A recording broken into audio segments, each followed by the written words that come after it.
Jadi yang kita inginkan itu perbaikan. Perbaikan itu tidak bisa dilakukan kalau tidak dimulai dengan perasaan, oh kita belum sempurna, oh ada yang nggak benar. Tapi kalau sudah merasa sempurna, sudah merasa tidak ada yang kurang, lalu siapa yang bisa mengkoreksi polisi? Di negara ini, pada saat ini, tidak ada institusi yang lebih besar dan lebih powerful dari Kepolisian Negara Republik Indonesia.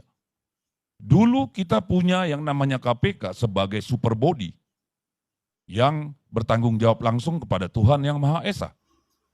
Sekarang kalau yang kita alami dan dinyatakan oleh banyak pengamat, mereka berada di bawah kendali Kapolri.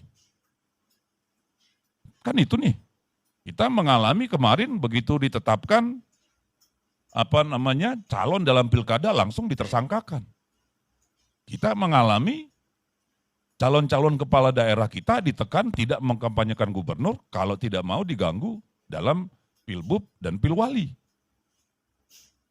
Jadi kan ini sesuatu realita yang kita hadapi yang tidak diketahui orang banyak kecuali kita bersuara.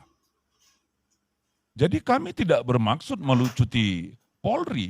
Yang kami ingin lucuti adalah kehendak menyimpang dari oknum maupun petinggi-petinggi yang bisa menggerakkan anggota Polri yang sebenarnya berada di jalur yang benar.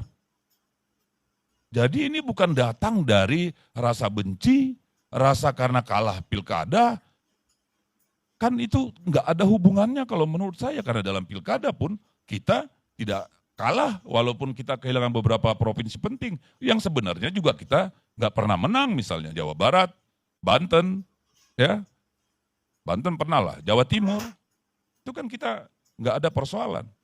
Kita mengucapkan ini agar kita sebagai bangsa mulai melihat apa yang kurang untuk kita melangkah lebih maju.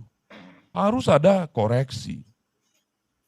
Karena tidak ada di dalam Tribrata dan Catur Prasetya ini kewajiban bagi seorang Bayangkara, apalagi Kapolri, untuk patuh dan taat kepada kekuasaan. Patuh dan taatnya kepada Undang-Undang Dasar dan Konstitusi, pada Pancasila.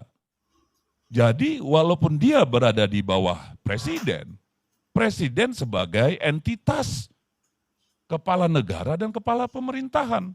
Hal-hal di luar berkaitan dengan pelaksanaan pemerintahan dan kepentingan negara, polisi tidak boleh masuk-masuk. Sehingga semua adem ayem. Nah kita harus berterima kasih sama rakyat Indonesia ini kemarin pilkada pertama kali dalam sejarah 545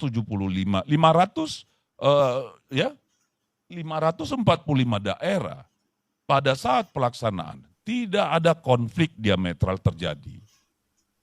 Kita bangga sama rakyat Indonesia. Juga tidak ada calon-calon yang sudah merasa ditekan, dikerjain, diintimidasi, kemudian melakukan tindakan-tindakan yang melanggar hukum. Yang menjadi masalah pada pemilu kada yang kemarin, berdasarkan pengalaman kami, ya, itu adalah karena adanya pihak-pihak yang tidak berhak di luar aturan yang ada, kemudian ikut cawe-cawe di dalamnya. Itu problem yang kita hadapi. Nah oleh karena itu, kalau menurut saya, menurut kami merasa perlu menyampaikan kemarin warning itu, alarm itu. Untuk apa? Untuk menyelamatkan demokrasi kita, menyelamatkan masa depan kita. Karena nggak terbayangkan oleh saya, ketika lembaga kepolisian Republik Indonesia, institusi yang kita sayangi itu, kemudian menjadi alat kekuasaan, bukan alat hukum. Lalu pada siapa lagi kah kita anak bangsa ini kemudian harus mencari keadilan, ketentraman, kenyamanan. Kan ini yang harus menjadi diskurs kita. Jangan buru-buru langsung dibunuh misalnya, menolak ini, menolak itu. Ayo kita sama-sama duduk, ayo kita bangun konsensus bersama. Karena saya tidak yakin 100% apa yang dilakukan kepolisian selama ini sudah benar. Mari kita perkuat hal-hal yang harus kita perkuat. Mari kita koreksi hal-hal yang harus dikoreksi.